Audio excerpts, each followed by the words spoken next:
formas e momentos diferentes sobre a necessidade de um realinhamento, de uma adequação estrutural, consequentemente uma revisão de base para esse novo tempo que nós estamos vivendo. Eu defini como guia para a gente compartilhar nessa manhã 3 palavras. Interessante que eu tinha um assunto assim, formatadinho, direitinho. Você vai só dando um retoque, né? Ontem eu tive Rio das Ostras, diga-se de passagem, foi um momento muito bom. Poder estar com aqueles irmãos, foi muito edificado. Passamos um dia junto, compartilhando a palavra, comendo junto. Foi muito bom. Cheguei em casa já um pouco tarde, eu levei minha tropa toda. E à noite eu sentei para arrumar o assunto, para a gente conversar hoje. Só quando eu fui arrumar, não era bem arrumar, entendeu? Eu fui arrumar e não era bem arrumar. Era construir alguma coisa nova. Ele falou: Senhor, tem misericórdia. Nessa história aí foi até 2h40, fora que eu desci para dormir. Então, tem um guia aqui, que ele vai ser muito engordado ainda, mas é suficiente para a gente falar um pouco nessa noite. Então, assim, o que a gente vai conversar nessa noite, nessa manhã, eu defini em 3 palavras: referencial, realidade e resposta. 3 R's. A gente aprendeu 3 R's lá atrás, né? Quem lembra dos 3 R's que a gente aprendeu lá nos primórdios?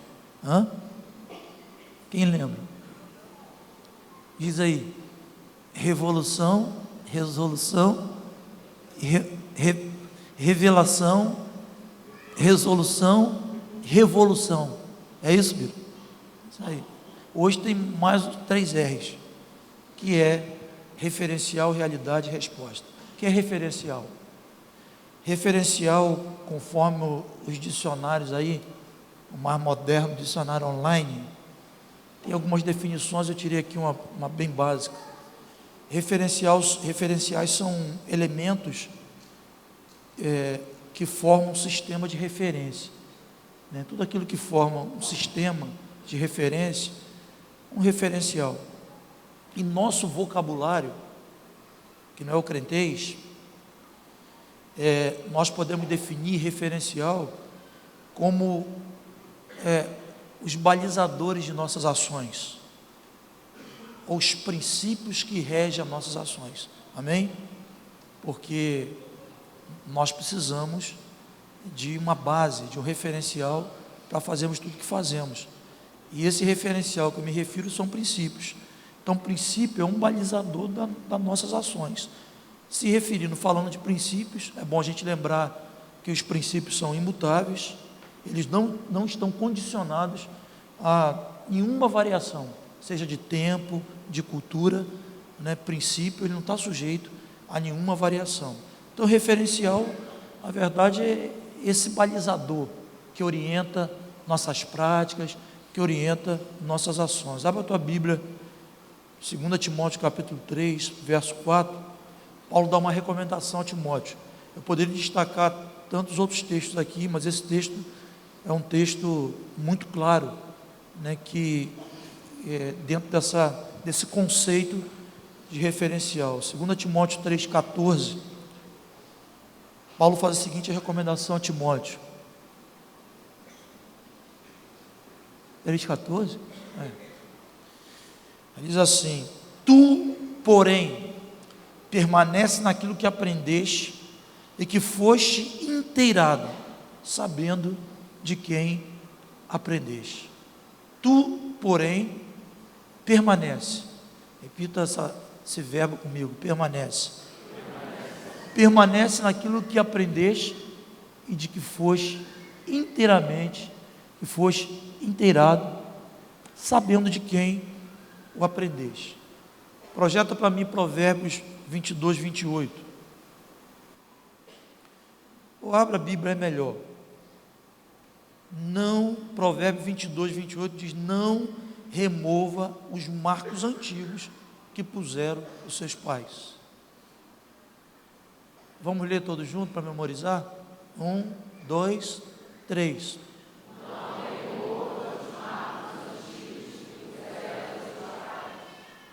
Então, nós estamos falando do referencial, da importância do referencial, para reforçarmos o cuidado que nós devemos ter, para não cedermos à pressão de uma cultura gospel moderna. A pressão é grande, porque ela se manifesta através de muitos meios, rápido, e nós devemos ter o cuidado, devemos ter o zelo, para que, mediante essa pressão, essa influência, de alguma forma, a gente venha negociar ou flexibilizar princípios importantes no nosso caminhar com Deus, que a gente possa guardar o nosso coração de maneira que a gente, em tempo nenhum, em momento nenhum, venha remover os marcos que os nossos pais puseram sobre nossas vidas, porque é fato que nós estamos vivendo um evangelho complicado, um evangelho estranho, um evangelho de facilidades, um evangelho de promessas sem condição, um evangelho de entretenimento, muita pirotecnia, um evangelho de barganha, que tem atraído as pessoas mais pela técnica ou pela força do marketing, do que pela unção, pela glória de Deus.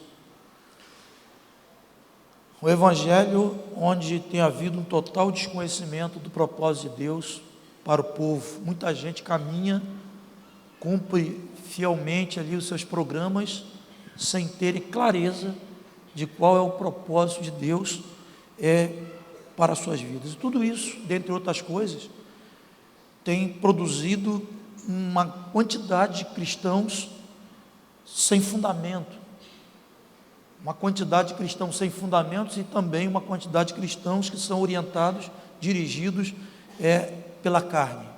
Eu compartilhei com os irmãos aqui recentemente que eu vi uma pesquisa que mostra que os convertidos na atualidade estão se desviando num período de 3 a 4 anos de caminhada. E a resposta, obviamente, é porque são cristãos que foram gerados uma falta de fundamento, cristãos que não receberam o fundamento devido para permanecerem na caminhada, porque o dia mau vem para todo mundo, né? A gente sabe lá do texto lá dos 2 fundamentos, o texto diz que um dia todos nós seremos provados pelas adversidades, né, pelos ventos, pelas chuvas, e a Bíblia diz que aqueles que edificaram na areia, quando vir o dia mau, eles vão cair, e a Bíblia diz que quando eles caem, grande será a ruína, mas aqueles que são edificados na rocha, o dia mau quando vem, ele permanece. Então os cristãos da atualidade, uma parte desses cristãos, não tem tido sustentabilidade na caminhada, porque são cristãos que não têm tido o devido fundamento, são cristãos que têm ouvido uma palavra, cuja palavra não tem doutrina, não tem Bíblia, não tem consistência. Então quando vem as lutas, quando vem as adversidades, eles se desviam. Diga-se de passagem, a estatística de desviada é absurda, a quantidade, esse percentual de desviado, muitos criaram uma resistência ao Evangelho. Então, nós precisamos abrir os nossos olhos e atentar para os marcos que os nossos pais nos puseram, sermos firmes, não cedermos essa cultura de facilidade, ou essa cultura do outro Evangelho, como diz o Jorge Mitiano, aquele livro Discípulo, o chamado Evangelho, o Evangelho centrado no homem, o Evangelho cujo centro é um homem.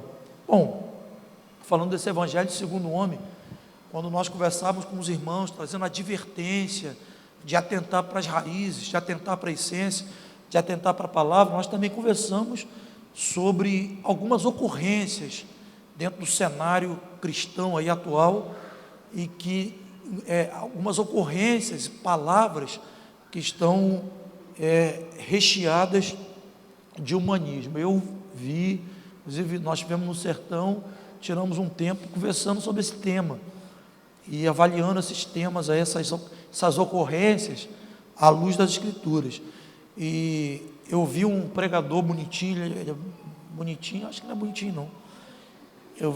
Ele é estiloso, Eu vi um pregador estiloso, que tem muitos seguidores, muita gente, sempre auditório cheio, pessoal chorando, filmando assim, chorando e tal.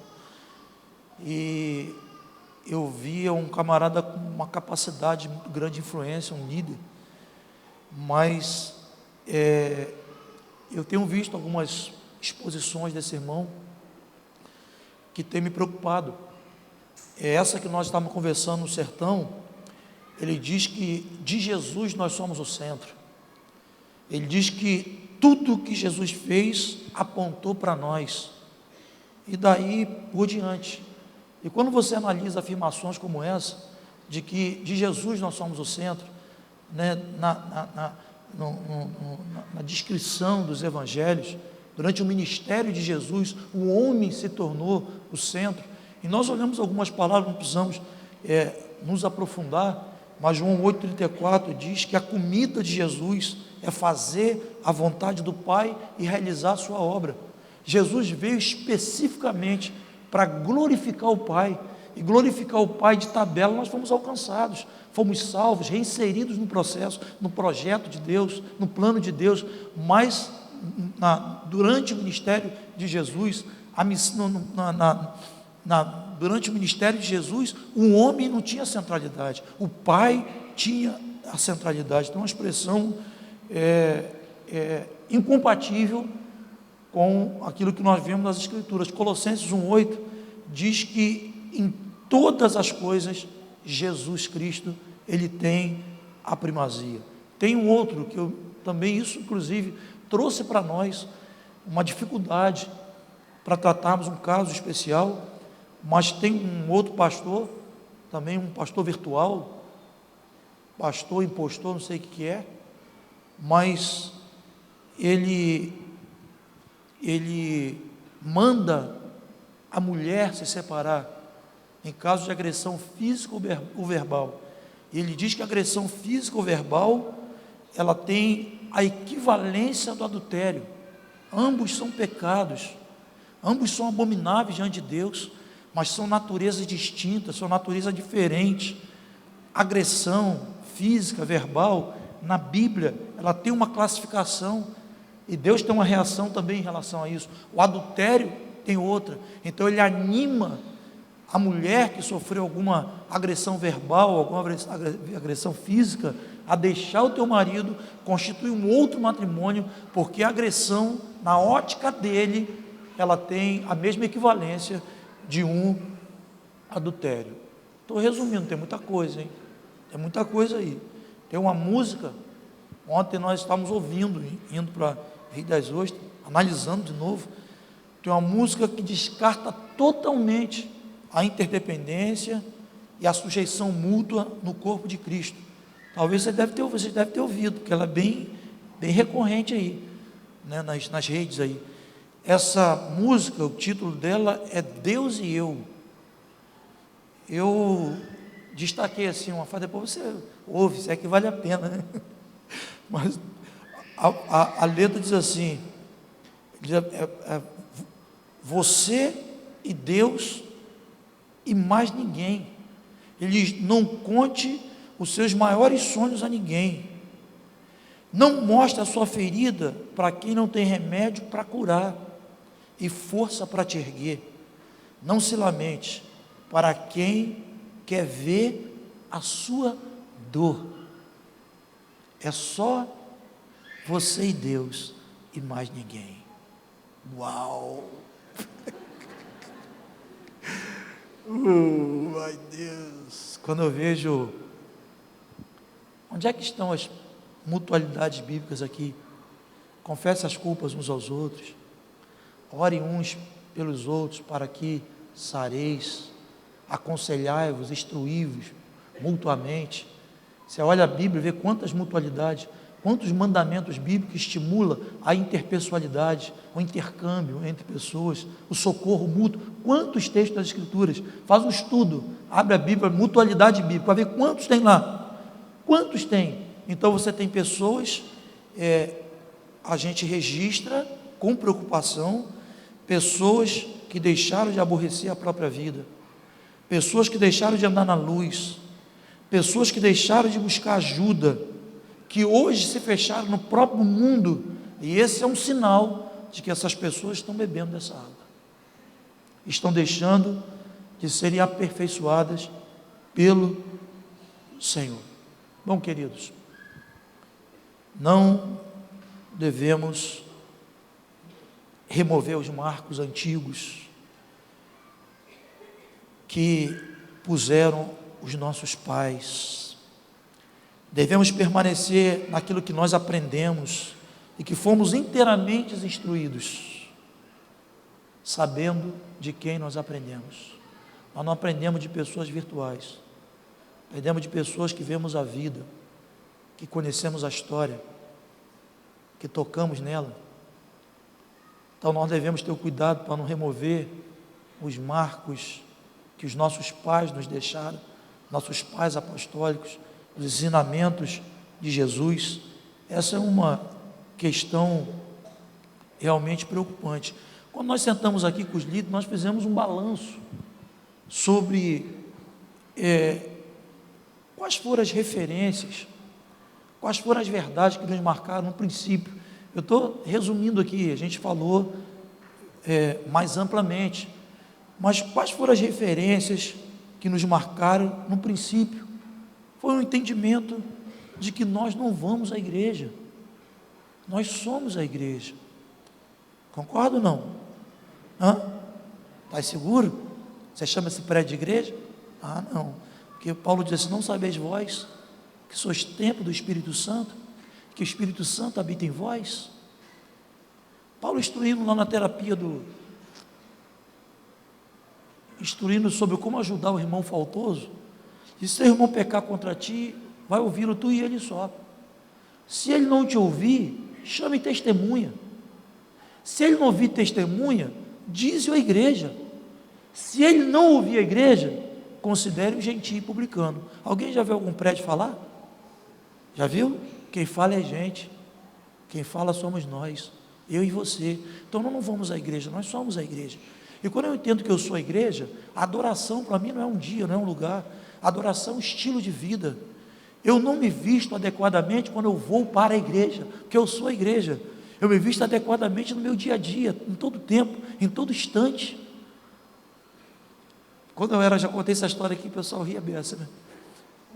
No tempo quando eram os dias da ceia, minha mãe sempre foi muito zelosa, e ela falava assim: vocês não me aborrecem, porque hoje é ceia.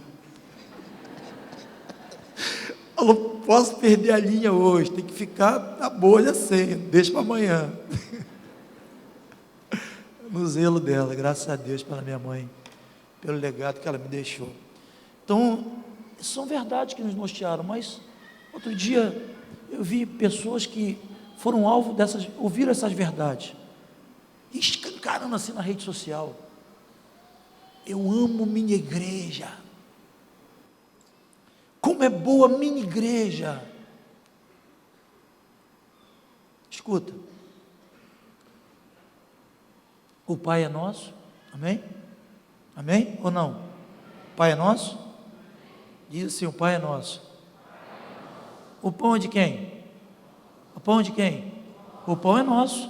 Então diz: o Pai é nosso, o pão é nosso. A igreja é de quem? Tá. Então o Pai é nosso, né? O pão é nosso e a igreja é tua? Alguém morreu aqui para constituir a igreja? Nós temos que nos libertar, irmãos, dessa vaidade, desse desejo de sermos distinguidos como os melhores. Tem cristãos adorando mais o culto que o próprio Deus. O nosso objeto de adoração é o Senhor. Onde quer que esteja, tenha luz ou não, telão ou não, painel de LED ou não. A adoração que ele aceita, a adoração espírito e verdade. E a adoração espírito e verdade, o objeto é o próprio Deus. O Deus é nosso, o pão é nosso, a igreja é nossa. Amém? Então, esse entendimento nos norteou lá atrás. Outra, que é que nós não fomos chamados para ser crente. Crente até o diabo é, ou não? Já viram isso na Bíblia? Já viram? Nós fomos chamados para sermos discípulos de Jesus. E discípulo é aquele que crê em tudo que ele diz e faz tudo que ele manda. Nós tínhamos um entendimento, devemos ter e cultivar. Nós tínhamos um entendimento, nós cultivávamos uma vida na luz, pela confissão dos pecados. Era habitual, era comum entre nós. Nós ouvimos a palavra, estávamos num momento como esse, buscávamos uns aos outros, abrimos o nosso coração, confessávamos os nossos pecados, ficávamos mais leves. Nós sempre entendemos que o Evangelho do Reino não enfatiza só os benefícios da salvação, mas o Evangelho do Reino também envolve entrega, envolve renúncia, envolve morte para o ego. Nós vemos o Evangelho cuja ênfase em Jesus é do Jesus como Senhor, mas Jesus não é só o Senhor, só Jesus como Salvador, mas Jesus não é só o Salvador, Jesus Cristo é o Senhor, Jesus Cristo é nosso dono, Ele tem direito legal sobre a nossa vida. Por que Ele tem direito legal sobre a nossa vida? Porque Ele nos comprou, por preço fomos comprados, amém? Glorificai o Senhor com o vosso corpo. Irmãos, Deus tem nos chamado ao retorno à palavra, Deus tem nos chamado à visão do princípio, da firmeza na doutrina, da dinâmica relacional, da paternidade e da maternidade espiritual. Escuta, eu conversei com os irmãos que eu vi uma matéria e que um mestre virtual, ele disse o seguinte, que o evangelho moderno, ele está ganhando um novo formato, uma nova tendência, que a tendência do evangelho atual é um evangelho cuja sua demanda será praticamente toda pela internet. Aconselhamento online, culto online, tudo online. Eu não creio assim. Se você olhar para a história dos avivamentos, tanto na Bíblia, quanto que nós registramos nos séculos passados, sabe como se deu o avivamento? Um retorno à palavra, um retorno às origens. Eu creio de todo o meu coração que com todo o avanço tecnológico, que de alguma forma coopera conosco, mas tudo isso jamais vai substituir a organicidade da igreja, jamais vai substituir a mesa, o olho no olho, o toque e as verdades ouvidas. Amém? Jamais, não se engane não, isso não é verdade.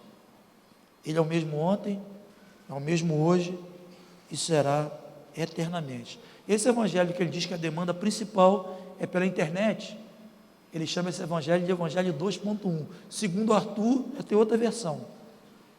Ele fala, está chegando aí, irmãos, eu digo, o evangelho 2.1, tudo pela internet, não tem mais pessoalidade. Misericórdia. Segunda palavra é uma realidade atual.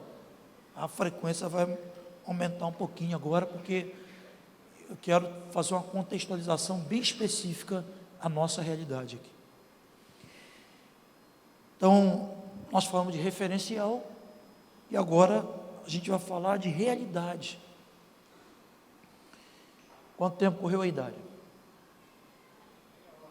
Então, 50 minutos você me avisa, se eles não dispersarem, né? Então, realidade atual. Nós temos um percentual, e isso é fato, porque nós andamos no meio do povo, ouvimos gente e vamos chegando às conclusões. Nós temos um percentual considerável hoje, um percentual que devemos colocar atenção, de irmãos desertores, também de irmãos infrutíferos, e também de filhos que perderam a identidade. Então, que realidade é essa? É uma triste realidade. É uma realidade de gente que desertou. Uma realidade de gente que não produz mais, não frutifica mais. e uma realidade de pessoas que perderam a identidade de filhos. O que é um desertor? Esse termo é um termo militar. Ele é aplicado àquele que abandona uma missão. Um militar que está em missão e ele abandona a missão, ele é um desertor. Então, o termo desertor é aplicado a todo aquele que abandona uma missão. Esse termo também ele pode ser aplicado àquele que também abandonou uma doutrina.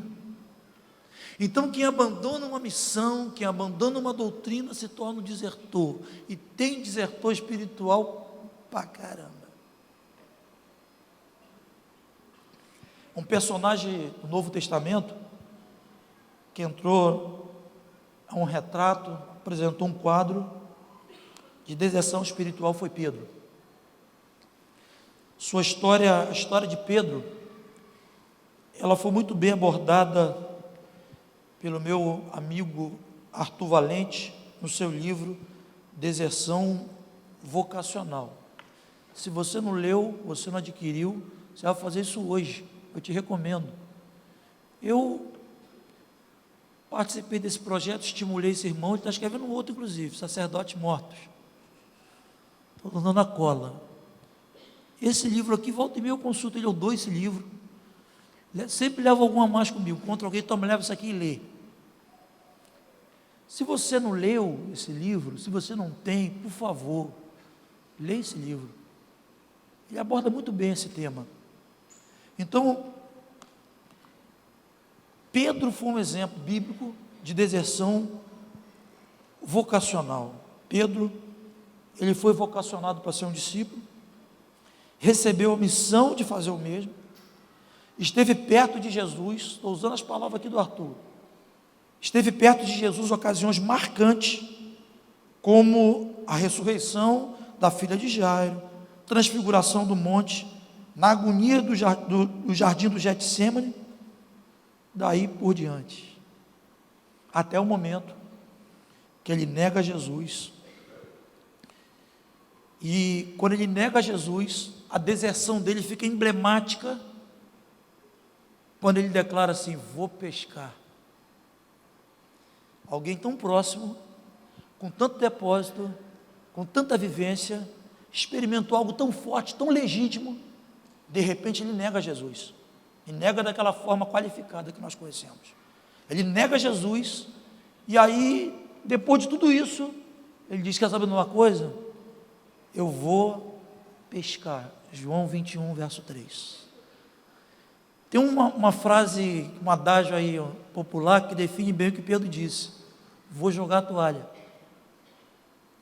vou pescar.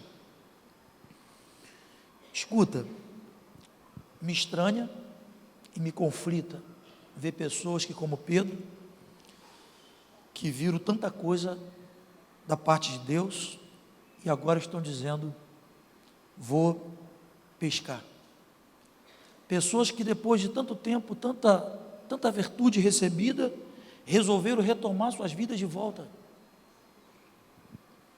E para justificar essa conduta incoerente, elas culpam a estrutura da igreja, culpam liderança e por aí vai. Que é uma tendência do ser humano. Ele nunca se vê, isso já é antigo, é desde o Éden. Ele procura alguém para projetar a tua própria miséria. Então, toda pessoa nascida de novo, quantos nasceram de novo aqui em Jesus? Toda pessoa, todo aquele que nasceu de novo, recebeu a graça de Deus, toda pessoa regenerada, ela tem uma dívida de gratidão, primeiramente a Deus. E Davi definiu isso muito bem, quando ele disse: que darei ao Senhor pelos seus grandes benefícios para comigo? O que eu posso dar a Deus? Quem estava fazendo essa declaração era um rei, tinha prestígio, tinha ouro, tinha servos. Ele disse: o que darei ao Senhor pelos seus grandes benefícios para comigo?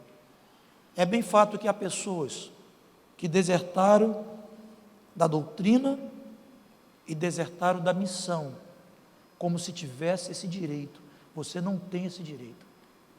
Sabia disso? Se você esqueceu esses versículos da Bíblia, eu quero te dizer que você não tem esse direito. Vamos projetar uns textos aqui. 1 Coríntios capítulo 6, verso 20, vê se é isso.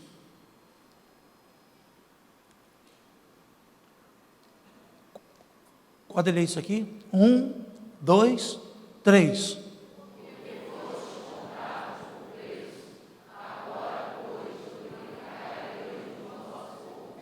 Como que você pode dizer que você não vai fazer a vontade de Deus? Você não quer fazer a vontade de Deus, você quer fazer a sua vontade. Tem alguma coisa errada. Alguém que resolve fazer a sua vontade está pegando a sua vida de volta. E essa é uma forma clássica de se desviar. Porque por preço foste comprado. Alguém tem direito legal sobre a nossa vida? Ou não? Ou não, irmãos? Ou eu estou interpretando errado? Porque por preço foste comprado, agora, pois, glorificai a Deus com o vosso corpo. Qual é a forma de glorificar a Deus? A gente aprendi assim, que glorificar a Deus definia-se só a expressão verbal, né? Glorifica a Deus, glória, glória, glória, glória, glória, glória. Glorificar a Deus é mais do que isso, nós glorificamos a Deus obrando para Ele, e Jesus fala isso.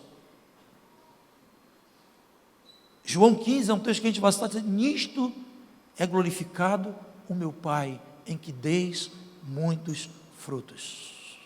Então, por preço foste comprado, agora, pois, glorificai a Deus com o vosso corpo. Gálatas 2:20, põe aí, por favor. Gálatas 2:20. Logo, já não sou eu quem vive, mas Cristo vive em mim. E esse viver que agora eu tenho na carne, vivo pela fé no Filho de Deus, que me amou e a si mesmo se entregou por mim. Repita a primeira frase comigo lá. Já não sou eu quem vive, diz. Já não sou eu que vive, de novo. Como que nós fazemos essa afirmação e dirigimos a nossa própria vida? Como nós fazemos essa afirmação e dizemos o que nós vamos fazer e o que não vamos fazer? Lucas capítulo 9, 23.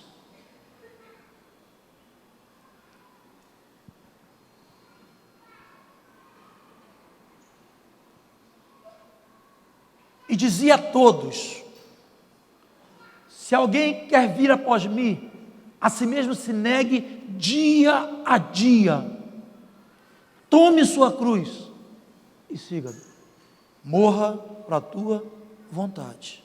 E aí nós temos vários outros textos. Lucas 14, 33, assim pois, aquele que não renuncia a tudo quanto tem, não pode ser meu discípulo. Como se voltar para as próprias paixões, como se voltar para o seu próprio mundo egoísta, servindo a Deus com restrição, servindo a Deus com reserva.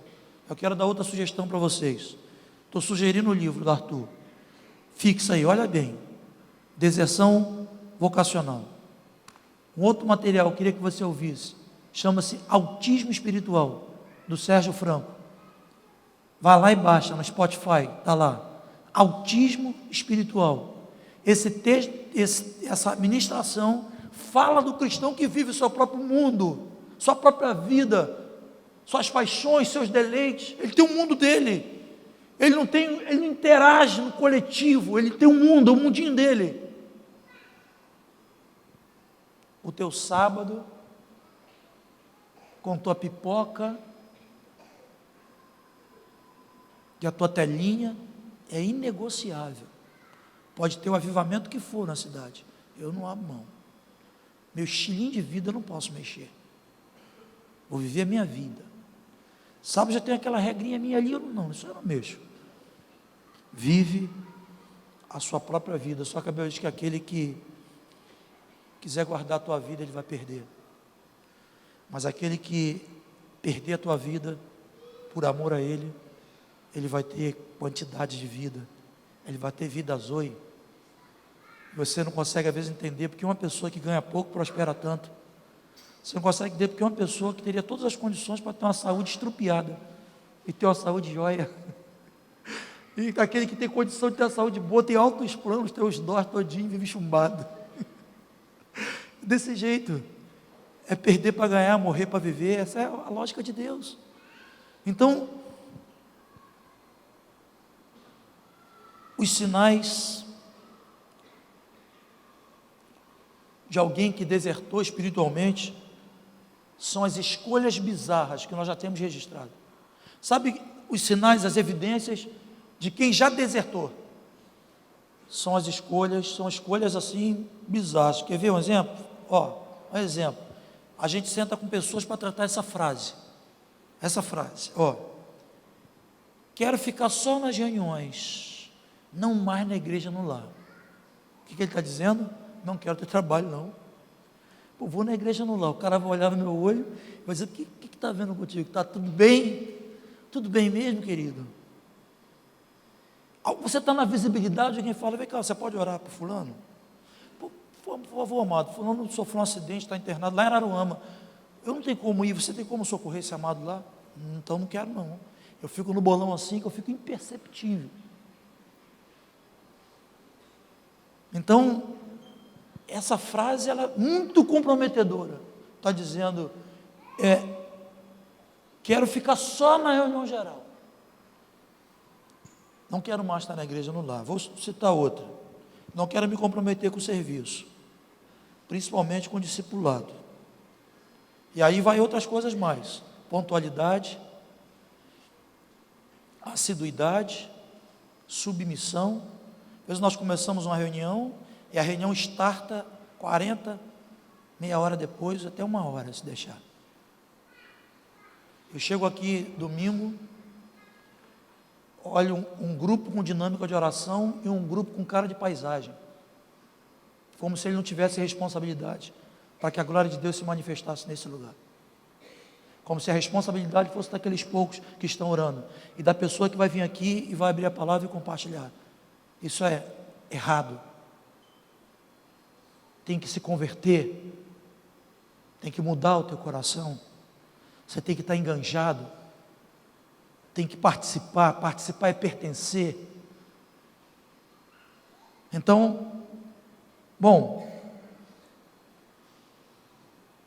e aí, essa palavra, ela vai começando a afetar outros compromissos básicos da vida de um cristão. Compromisso com honrar a Deus com suas finanças, param de fazer, não honram mais a Deus com as finanças, porque estão gastando consigo mesmo, estão financiando os seus próprios projetos e deixando os projetos de Deus, estão financiando os seus prazeres da carne, estão deixando de financiar, ser um empreendedor no reino de Deus, estão gastando consigo mesmo. E há aqueles que não falam isso, mas fazem as mesmas coisas, e nós não devemos nos conformar com isso. Nesse perfil, a maioria desses cristãos, o que é preocupante, a maioria desses cristãos, infelizmente, são os cristãos que, como Pedro, os mais antigos, que atualmente se tornaram uma má influência para os novos. Escuta aqui, a gente tem subido um monte, tem orado a Deus, não é nada animador não, você olhar pessoas que passaram pela tua mesa, pessoas que receberam algo tão nobre de Deus, e que desertaram, e deixaram de ser uma influência positiva para aqueles novos. Eu tive um sonho, ontem eu recebi outro, igual, semelhante. Eu já falei sobre esse sonho aqui. O sonho é o seguinte: eu vinha com uma planta pequenininha, viçosa, bonita, verdinha. Eu ia colocar essa planta dentro de uma estufa, e essa estufa já tinha umas plantas grandes assim, e quando eu ia em direção àquela estufa, uma voz me dizia: não coloca essa planta aí. E quando eu comecei a indagar o Senhor, o Senhor me falou sobre 2 gerações, e que havia a necessidade de um conserto com essa primeira geração, para que a gente pudesse conectar a essa planta nova, a nova geração. É um desafio, tira o sono, nos traz assim uma dependência e um temor e um tremor diante de Deus. A tua vida deixou de inspirar exemplos mais novos, a tua vida deixou de dizer para pessoas: eu quero seguir Jesus como aquele irmão segue, porque você desertou, você se voltou para si mesmo. E isso tem um preço, a conta vai chegar a hora, se já não chegou.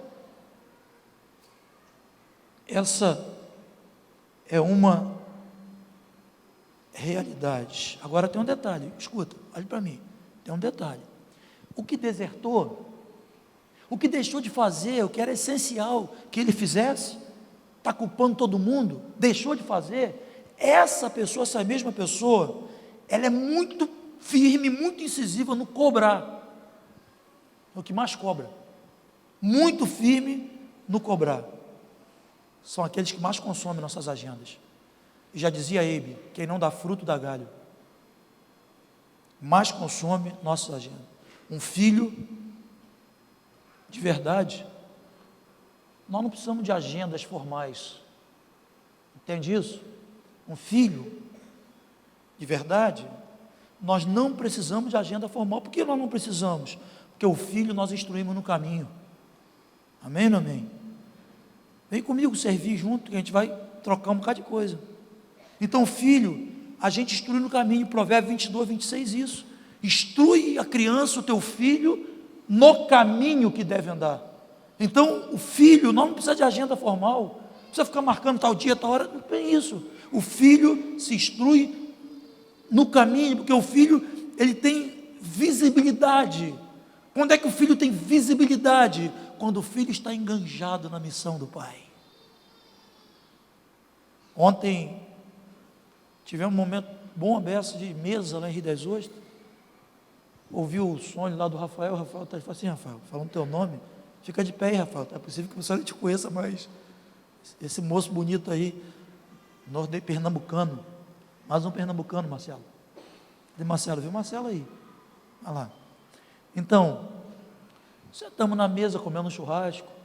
Ele pôde conhecer um pouco das minhas intenções e propósito. Pude conhecer um pouco das intenções dele, de propósito.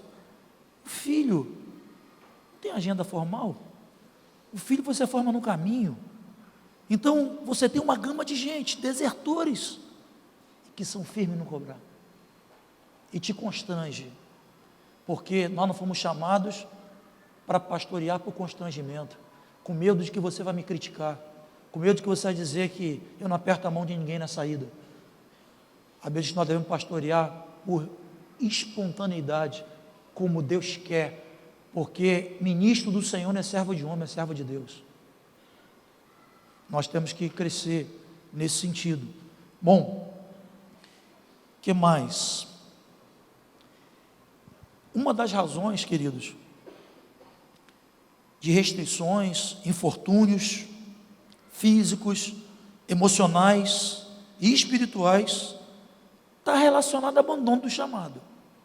Faz um estudo assim, implicações espirituais, emocionais, físicas, do abandono do chamado. Eu estou falando do chamado, por favor, não torna complexa essa palavra, porque todos nós que nascemos de novo, que somos filhos de Deus, fomos vocacionados, todos nós temos uma incumbência, algo da parte de Deus, que nós temos o dever de fazer isso, porque aquilo que nós fazemos para Deus, é uma dívida de gratidão que nós saudamos, e nós nunca vamos saudar essa dívida, porque nós estávamos indo a passos largos para o inferno, e a graça do Senhor, ela nos alcançou. Mas a Bíblia mostra as consequências daquele que deserta do seu chamado. A parábola dos talentos é um desses textos, está lá em Mateus 25, quando o Senhor chama aquele que pegou tudo que o Senhor deu, enterrou na terra, chama de servo mau e negligente. Ele diz que a parte que lhe cabia era a condenação, porque ele enterrou aquela virtude, aquele talento que ele havia recebido da parte de Deus. E nessa parábola o Senhor diz assim, aquele que tem, vai ter mais. Mas aquele que não tem, até o que tem vai ser tirado. Se você recebeu, mas você não administrou devidamente aquilo que eu te dei. Então o que você tem aí, vai perder também. Isso é sério, diante de Deus. E tem vários outros textos. Quanto que tempo tem aí, Dário? Tá bom. Então, quando na dinâmica do corpo de Cristo, alguém deixa de fazer a sua parte, há sobrecarga e afeta a edificação. Efésios capítulo 4, verso 16 diz que todo o corpo, bem ajustado e consolidado, pelo auxílio de toda a junta, segundo a justa cooperação de cada parte, efetua o seu próprio aumento, para edificação de si mesmo em amor. Nos últimos anos, Deus tem falado clara e fortemente sobre um novo formato ministerial para a nossa vida. Abre aí um parênteses. Mais ou menos uns 3 anos atrás, nós começamos a fazer parte do CMT. CMT é a comunhão de ministérios translocais. Seria para nós uma escola, um ambiente de um depósito para a obra extralocal. Eu tenho procurado abrir meu coração para o que Deus quer fazer. Eu tenho procurado formatar minha vida ministerial segundo essa direção que Deus já falou conosco lá atrás, tem falado mais fortemente nesses últimos dias. Então nós temos atendido mais cidades. Vocês têm visto que eu tenho estado algumas vezes menos entre vocês. Estou soltando mais os filhos aí para pregar, fico quietinho ali ouvindo. Tenho saído mais. Hoje nós temos uma responsabilidade assim mais direta com algumas cidades, dentre elas Brasília, até 2, um meio brasiliense e uma brasiliense ali no meio. E temos uma carga com Bahia. Esse ano celebramos 10 anos da obra na Bahia. Vai ter festa lá na última semana de janeiro. Nós estamos desafiando os irmãos a estarem lá. Franco vai estar conosco, o pessoal de Tapetinho vai estar conosco, aquele forrozão raiz lá mandando ver. Flecha vai estar conosco lá. Depois a gente vai falar mais sobre esse projeto. Na cidade, eu tenho dedicado um tempo e tenho me disciplinado nesse sentido para atender pastores. Eu tenho estado com alguns pastores da cidade. Não é uma relação institucional, é uma relação pessoal. Nós temos sentado de 15 em 15 dias para tomar um café e cuidar uns dos outros. E assim, Deus tem nos dado sinais claros de que Ele tem chegado o tempo de nos levar para fora. No início desse ano, nós começamos a conversar sobre a possibilidade de mudar de cidade. A gente já vem conversando desde janeiro e orando a Deus. Sentei com meus filhos, conversei com eles, apesar de pequenos. Falei, está na hora de rolar. A gente estrategicamente precisa migrar de localidade. Ficaram assim, Ruana ficou mais coisa, né? Os outros mais tranquilo. Mas vamos submeter. E nós começamos a orar, conversamos com alguns vínculos mais próximos da possibilidade da gente começar a formatar um novo modelo ministerial, que é atender a obra para fora. A gente já recebeu muito aqui, muito. A gente precisa olhar para os campos que branquejam, precisa atender cidades. Cada lugar que a gente passa é agonia de ver pessoas carentes das verdades que nós temos ouvido. Enfim, mas nós nos deparamos com uma coisa assim, que nos trouxe uma prudência, uma cautela, digamos assim, quando nós olhamos para o rebanho e nós vimos esses perfis de pessoas que se voltaram para a própria vida. Nós vimos que nós ainda não temos um percentual de paz compatível com a quantidade de filhos que tem e que ainda serão gerados. Então, se alguém hoje, de repente, acha que eu estou indisponível para você, eu estou me dedicando aos pais. Hoje nossos olhos estão para os pais. Nós queremos investir no tempo que temos intensamente em irmãos que possam exercer uma paternidade espiritual à altura, formar pastores, obreiros, missionários. Nós estamos uma vez na semana reunindo com a média de 40, 50 irmãos, trabalhando com ciência e circunstância missionária. Nós já listamos alguns campos para enviar esses irmãos. Inclusive já conversei com eles aqui, que se Deus quiser, nós estamos fazendo formato também no retiro de carnaval, muito legal, você vai gostar muito, porém, entretanto, não vou estar aqui, vou estar no Chile, se Deus quiser. Se ele não vir antes nem me levar, eu vou. Mas, escuta, queridos, é uma crise ou não é? Porque nós temos convicção e clareza de que Deus tem nos chamado para fora. Chegou o tempo de atender cidades e nações, e nós não procuramos isso, vou fazer uma inscrição aí, onde tem um colégio, não, é o Espírito Santo que tem nos guiado nas suas asas, e Deus tem nos guiado a atender pais de pais, atender cidades, atender nações, e nós não podemos nos reter na localidade, porque irmãos que têm recebido há tanto tempo, tanta palavra de Deus, continuam crianças. Então a expectativa é um desafio, uma realidade desafiadora, é que você cresça, é que você se volte para o chamado, é que você se volte para aquilo que o Senhor tem te incumbido de fazer. Estamos indo para o nosso último R, falamos do referencial, falamos da realidade que está diante de nós. Vamos para a resposta.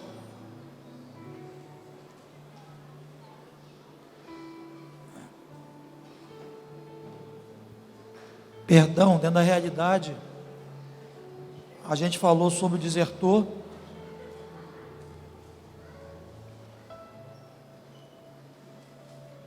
Vamos falar um pouco sobre o infrutífero.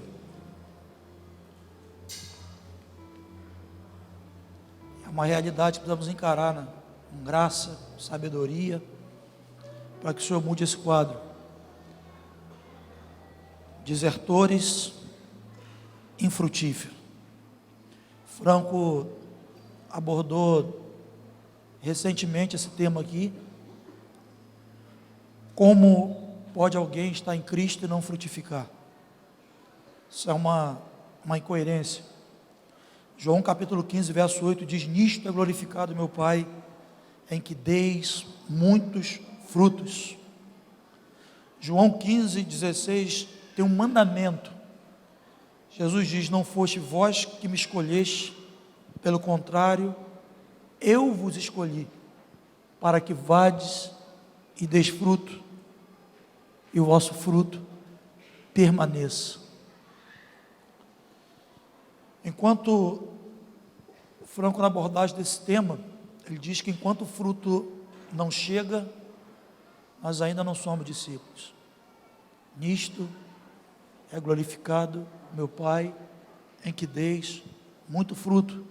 Ele diz que nós seremos reconhecidos como discípulos pelo fruto que a gente precisa gerar. Só uma revisão,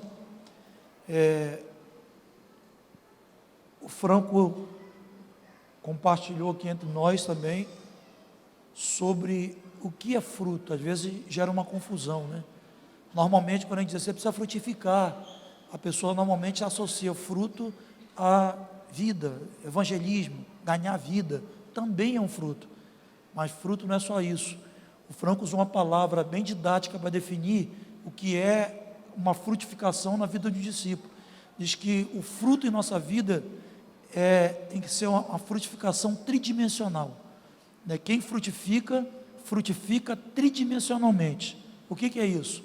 Fruto é algo que tem que acontecer em nós, crescimento pessoal, santificação, aquilo que Jesus fez em nossa vida precisa ser notado, precisa ser manifestado àqueles que estão em nossa volta.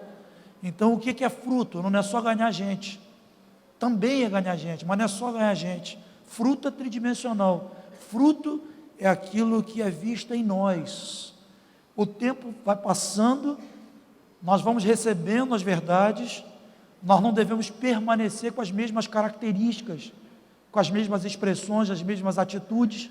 Nós precisamos progredir, crescer no Senhor. Então, fruto é aquilo que é apresentado em nós, aquilo que é visto em nós. Fruto também é aquilo que acontece entre nós, né? O cuidado uns com os outros, a forma como nós nos portamos no meio da igreja. Paulo escrevendo a Timóteo, ele dá uma recomendação, diz, para que saibais como se portar na casa de Deus, que é a coluna e baluarte da verdade. Eu não posso identificar, não tem como identificarmos alguém frutífero na vida da igreja, que é descuidado, que não tem zelo com os irmãos, não tem zelo com o uso da língua, é indiferente às crises, às questões, as necessidades dos irmãos. Então, fruto é aquilo que é gerado também entre nós. E fruto, normalmente, que a gente já traz à memória, é aquilo que se manifesta através de nós, pela proclamação da verdade, alcançando pessoas, ministrando sobre pessoas. Então, a palavra diz que o Senhor nos designou para irmos e darmos frutos. Quem ainda não manifesta fruto não pode ser chamado de discípulo. Como alguém pode receber essa classificação quando não tem fruto em sua própria vida, de uma vida transformada, uma vida que evidencia a vida de Jesus? Como alguém pode ser chamado de discípulo se ela não tem fruto no relacionamento, no convívio, na vida da igreja, no cuidado mútuo, não gera amor para dentro?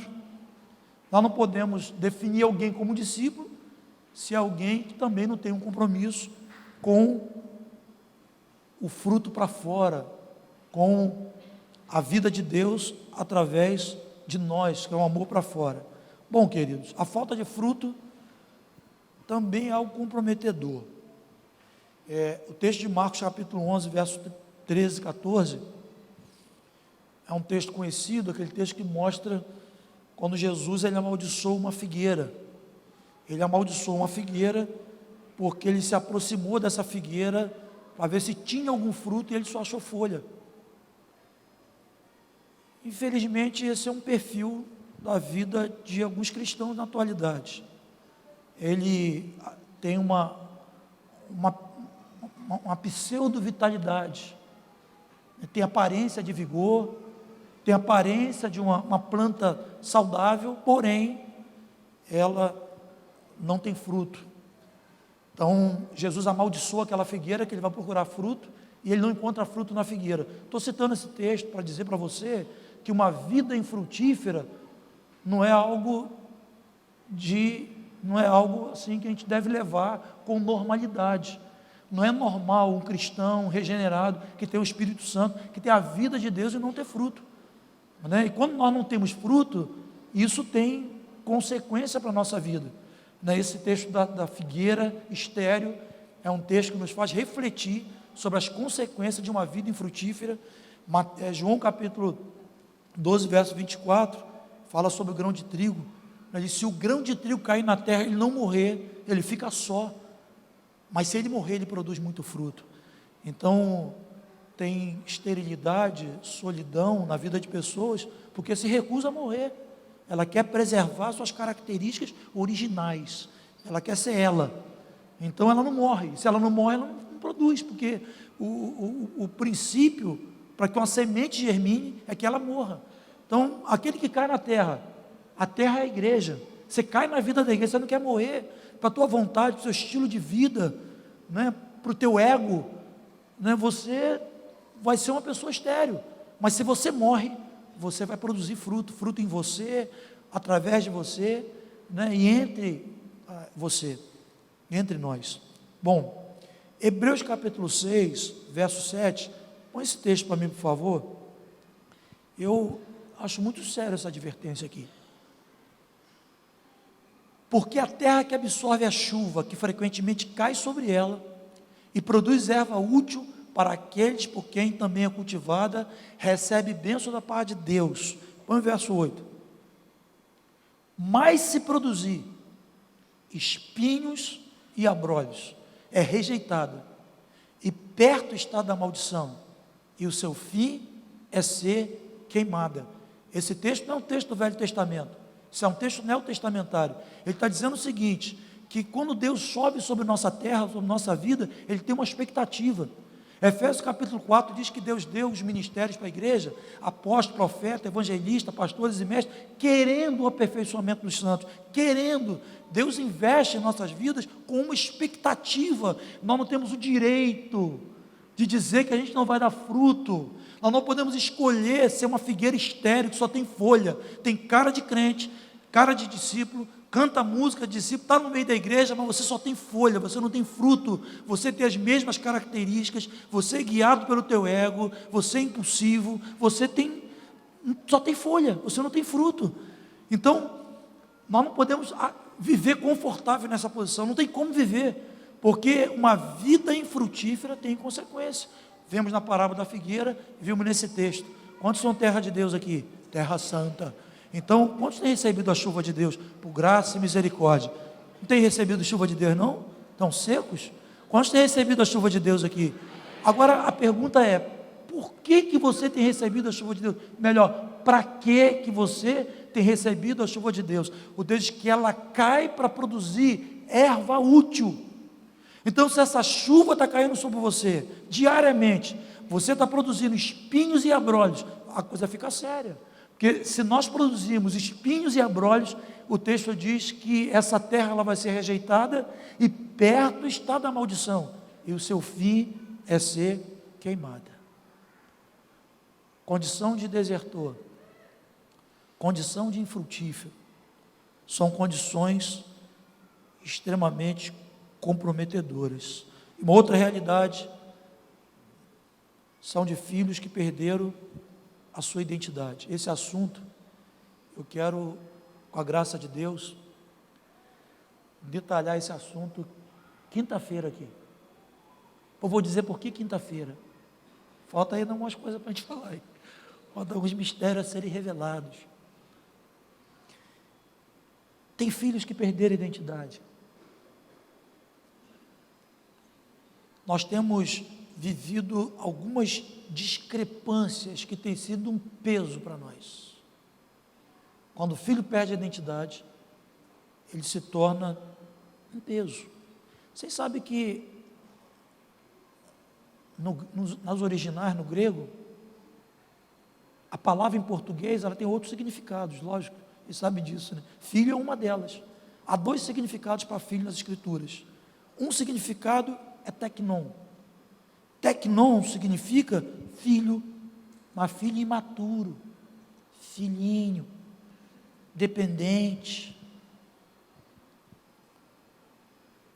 Perdão, isso, imaturo, teknon. Ruios é filho maduro, filho que pratica, filho que tem maturidade. Então, às vezes nós olhamos a escritura, filho, que filho é? É ruios ou teknons? Que filho é o teknon?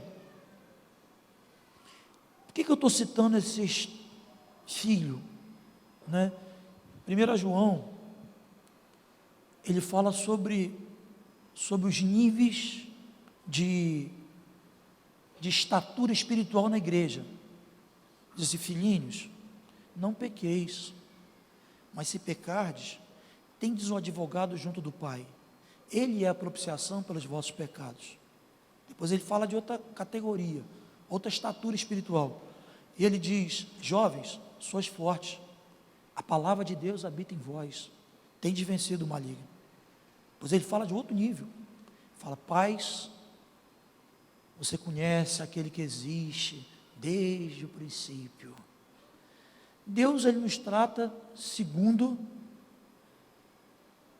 a carga que ele tem colocado em nossa vida. É uma coisa muito incoerente quando você tem um filho que já deveria estar na condição de um tecnon, filho maduro, e ele tem a conduta de um filhinho. É um filho maduro que exige que você o trate como um filhinho. Ontem eu estava conversando um exemplo com os irmãos lá em Rio das Ostras, que eu pegava a Ruana quando era pequenininha, jogava ela para o alto assim, segurava no braço para não cair e pegava de volta. Ela gostava muito, toda criança gosta disso, né? Estou fazendo isso com o filho de Betinha, Joãozinho, fininho ele, eu jogo lá em cima. Aí jogava assim, segurava e tal. E aí vem o Zion, pequenininho, repetiu um mimo com ele, pequeno, jogava para cima. Aí um dia eu estou jogando o Zion para cima, olho para frente, a Ruana está na fila. Mas já estava chacoquinha, já pesadinha. Aí eu falei: filha, não dá para você, não dá mais não. Eu jogava você, agora não dá para jogar mais. Pensa isso no mundo espiritual. Quando você tem alguém que já deveria estar maduro, crescido, né? Já deveria estar adotando a conduta, a postura de um filho maduro, espera que você o jogue para o alto. Que você dê a ele um mimo de um filho pequeno. O escritor aos Hebreus, capítulo 5, verso 12, diz que devido ao tempo decorrido, quando já deviam ser mestres, tem de necessidade, novamente, que vos ensine os princípios elementares da fé, daí por diante. Ele foi instruindo os irmãos, instruindo. Depois de um tempo ele falou assim: que isso? Vocês já deveriam estar maduros. Vocês já deveriam estar crescidos, já deveriam ter evidência de maturidade, e vocês estão criança. Mas como que ele definiu que aquele povo, aqueles irmãos estavam criança? Porque eles não estavam praticando a verdade que eles estavam ouvindo. Então, há filhos que perderam a identidade. Romanos capítulo 8, verso 19, diz que a ardente expectativa da criação aguarda a manifestação dos filhos de Deus. Põe esse texto, por favor, querido. Romanos 8, 19, isso é precisamente isso. A ardente expectativa da criação aguarda a revelação dos filhos de Deus. Esse filho que está ali, é um filho imaturo ou um filho maduro? Você acha que tem alguma resposta para a criação que geme em cativeiro de filho criança? Você acha que tem? Você olha o cenário que está à tua volta e a gente fica confrontado com o cenário que está à nossa volta. As ideologias que têm desconstruído, alguns têm tentado desconstruir, em alguns casos têm desconstruído alguns valores, né? Isso que tem nos cercado, a gente fica na crise. Meu Deus, tem que mudar esse quadro, tem que mudar esse cenário. Nós sabemos que a resposta para o mundo é a igreja, amém ou não amém? É ou não é? Você concorda com isso? Você já leu o texto lá, que diz que as portas do inferno não prevalecerão contra a igreja? Já viram lá?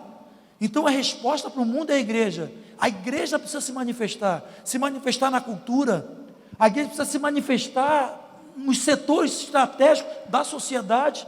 Mas que igreja é essa que vai se manifestar? Que vai se manifestar? São os filhos de Deus, que não são os filhinhos, são os filhos maduros, não são aqueles que são dominados pelo ciúme, que são contenciosos, que Paulo fala sobre isso aos Coríntios. Fala: porque havendo entre vós ciúmes e contendas, não é assim que sois carnais, sois crianças em Cristo e anda segundo os homens?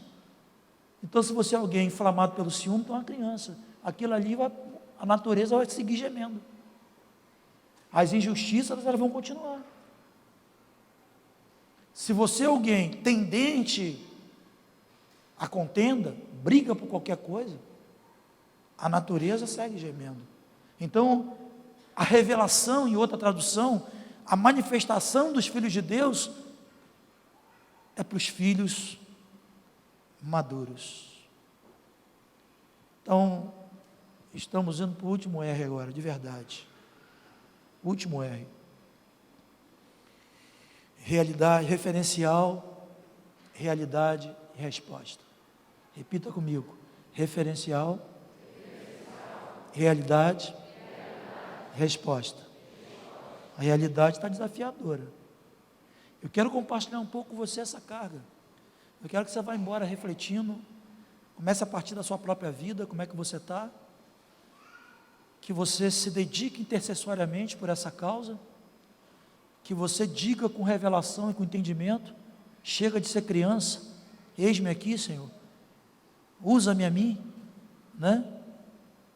Esse desafio no Senhor, para que seus olhos, nossos olhos sejam abertos. E o último é a resposta. Isso aqui a gente constrói ainda mais um tema sobre a resposta. Mas há um tempo atrás Deus nos falou sobre uma palavra, especificamente em 2004. Eu compartilhei em Brasília, no carnaval, teve um retiro em novembro, acho que foi em novembro, né? Novembro, depois no carnaval, e esse tema, ele vinha muito ao meu coração, um tema intitulado A Visão Profética. Depois, alguns irmãos já devem ter, já trouxe a memória, já deve ter ouvido por esses dias, a liderança com certeza, mas foi um tempo que Deus, isso foi em 2004, foi um tempo que Deus nos marcou assim tremendamente. Foi um tempo que a gente perguntava aos irmãos assim, por exemplo: quem é teu pai na fé? Ele dizia: fulano. Havia uma resposta convincente, uma resposta segura. Hoje você pergunta: quem cuida de você? Agora eu estou ali, agora estou aqui de novo, estou lá de novo. Será que você está desconectado, desancorado, por causa dos outros ou por causa de você mesmo? Mas nós tínhamos uma resposta convincente. Nós vivemos um tempo, em 2004, de uma multiplicação, que não foi uma multiplicação, uma coisa aditiva simplesmente, foi uma multiplicação de quantidade e qualidade. Tochas tomaram os setores da cidade. Quando a gente senta, a gente vê Deus fazendo, se alegra, mas quando a gente ouve fora, a gente fala: meu Deus, que coisa. Eu tive com os pastores essa semana, conversando com eles, e um pastor falou: rapaz, durante o tempo aí, um tempo da história de vocês aqui na cidade, eu estava fora daqui. E ele falou: lá é onde eu estava, os irmãos procuravam para ver o modelo, qual era o segredo, o que vocês estavam fazendo, eu fazer também. Períodos assim que Deus, por sua graça e misericórdia, se derramou sobre nós. Deus falou conosco naquela época para nós prepararmos vasos, prepararmos vasilhas. Ele falou que eram esses vasos, que eram essas vasilhas. Depois vou ler o texto. Ele falou que devíamos preparar pastores, obreiros, investir, assalariar. Foi essa época que a gente começou a trabalhar pessoas para o envio missionário. E foi um tempo assim, muito marcante. Aquilo foi tão forte para nós, entrou com tanta força, que virou ensino, vários ensinos, virou música. Vocês viram a música? Essa música aqui foi uma música inspirada por essa palavra naquela época, essa canção aqui que a gente cantou. Eu estava voltando do sertão, mandei uma mensagem para a Bira, falei: Bira, pega lá Artuzinho, a galera prepara essa música, meu irmão. Deus voltou a falar sobre isso. Lembra que nós falamos no início? Avivamento passa por um retorno ao princípio. Avivamento passa por um retorno à palavra. Avivamento é arrependimento, confissão de pecados. Avivamento é você olhar e ver os marcos que um dia os nossos pais nos deram e redirecionar a nossa vida por esses marcos quando estamos desviados dele. Falei: traz essa canção, vamos ensinar o povo, vamos pautar a palavra em cima dessa revelação. E Deus começou, não tive, falando com o Franco diretamente, mas Franco reuniu agora uns irmãos em julho, no TM, no Rio, e teve um direcionamento, uma inspiração baseado nesse assunto de 2004. Então Deus de fato está nos chamando a um retorno. Abra a tua Bíblia, 1 Reis, capítulo 3. Esse é o nosso último texto, acho. 1 Reis,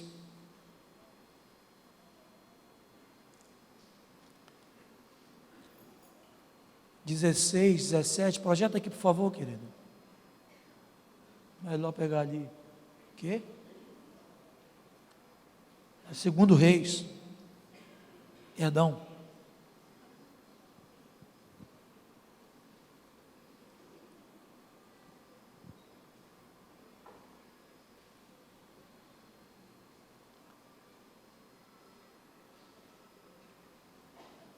Assim diz o Senhor: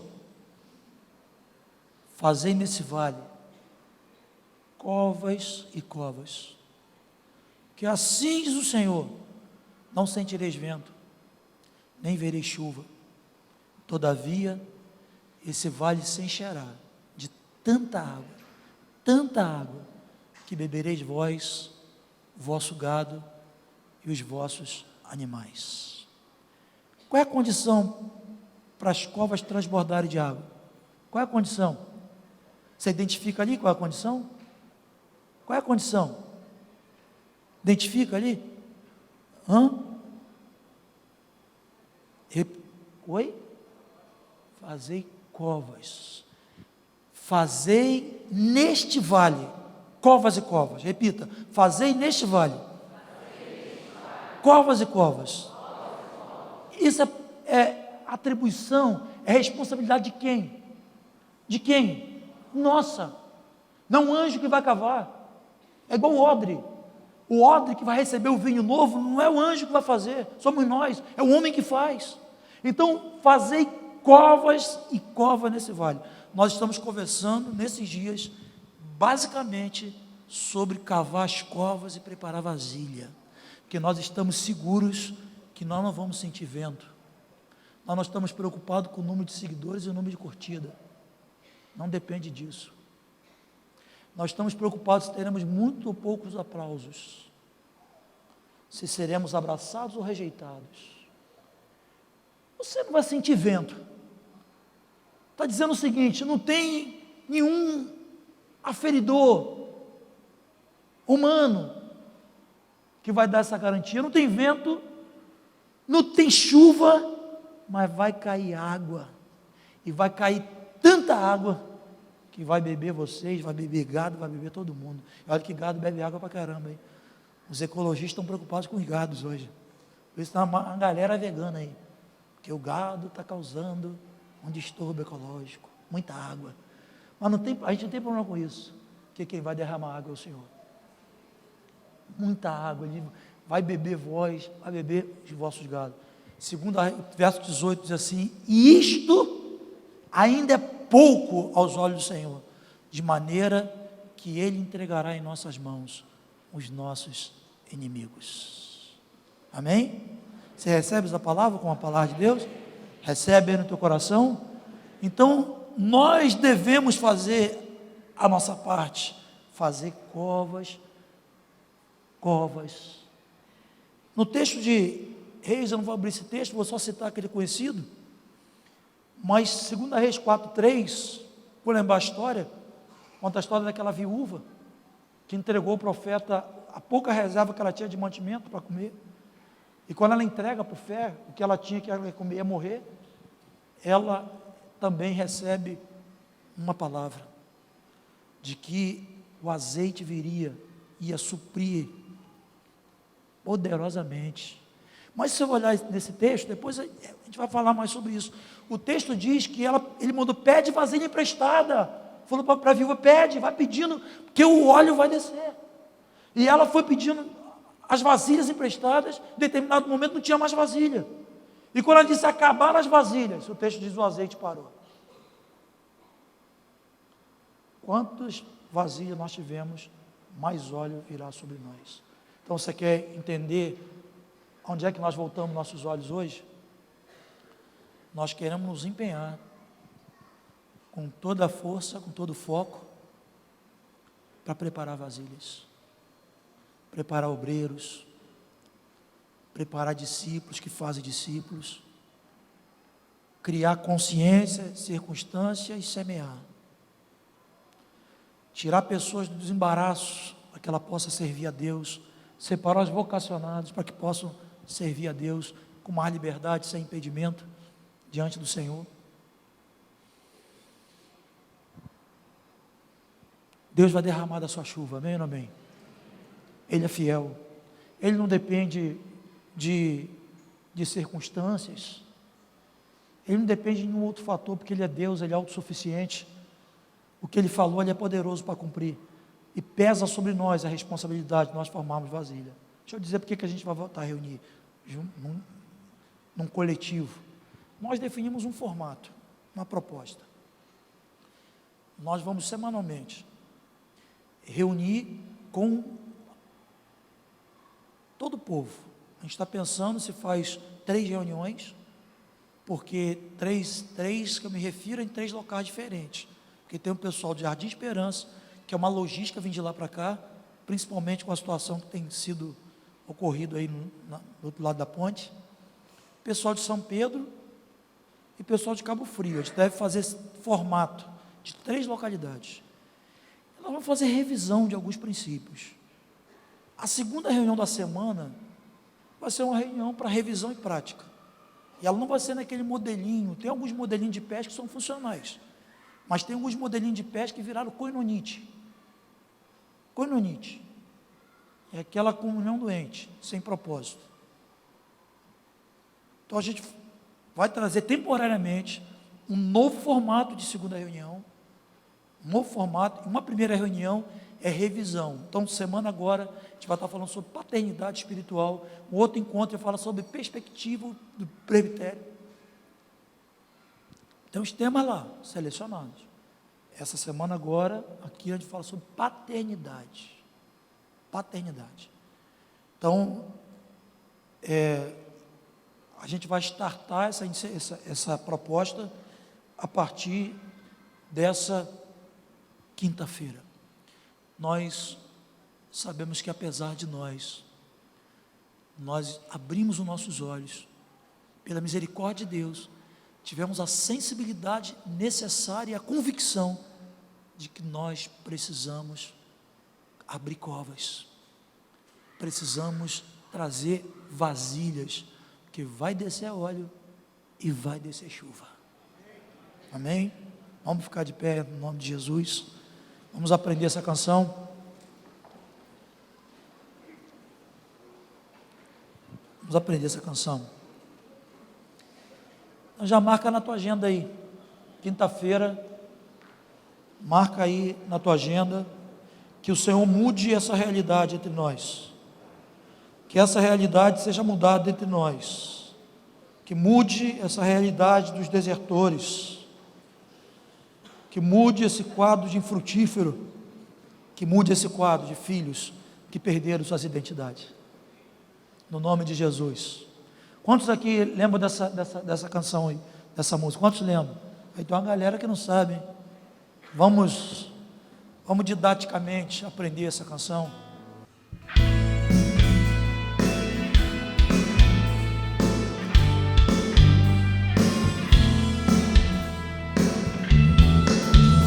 Toda a terra se encherá da glória de Deus, como as águas cobrem o mar.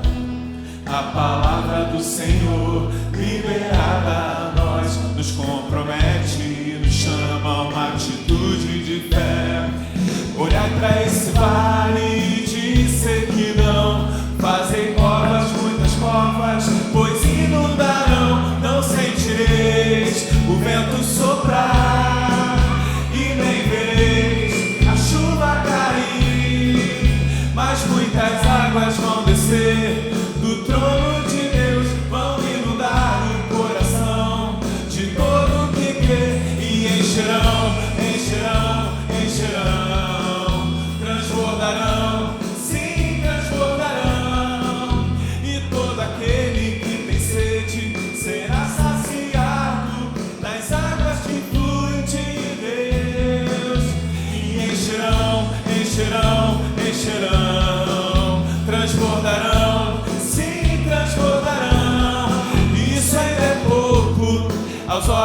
Senhor, nossos inimigos Ele entregará em nossas mãos.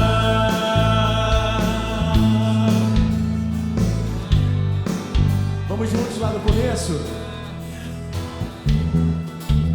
Toda a terra se encherá da glória de Deus, como as águas cobrem o mar.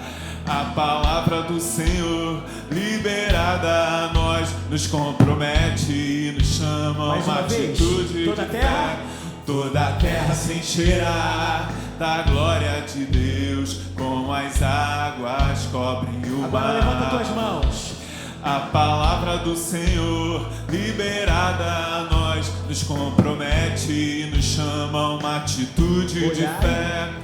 Olhai para esse vale de sequidão, fazei covas, muitas covas, pois inundarão. Não sentireis o vento soprar e nem vereis a chuva cair, mas muitas águas vão descer do trono de Deus, vão inundar o coração de todo que crê e encherão, encherão, encherão, transbordarão, sim, transbordarão, e todo aquele que tem sede será saciado nas águas que fluem de Deus, e encherão, encherão, encherão, transbordarão, sim, transbordarão. Isso ainda é pouco aos olhos do Senhor, nossos inimigos Ele entregará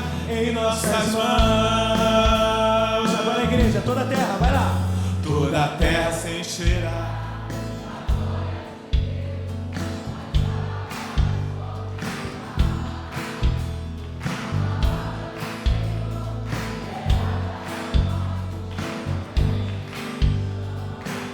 Agora fala em fé.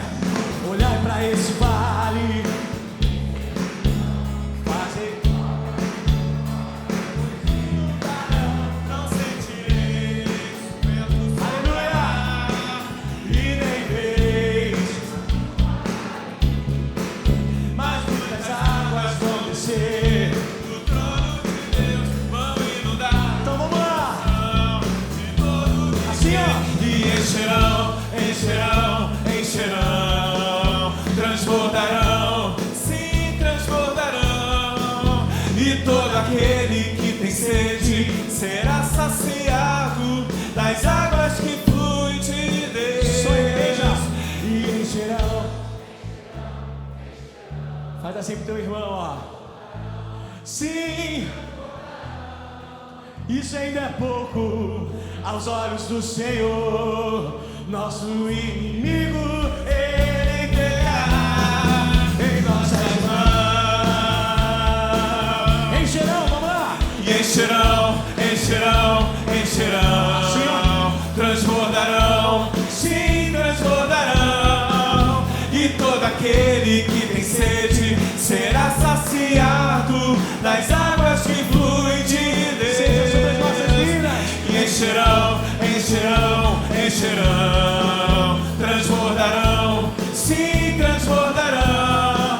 Isso ainda é pouco aos olhos do Senhor, nossos inimigos Ele entregará em nossas mãos, em nossas mãos, em nossas mãos,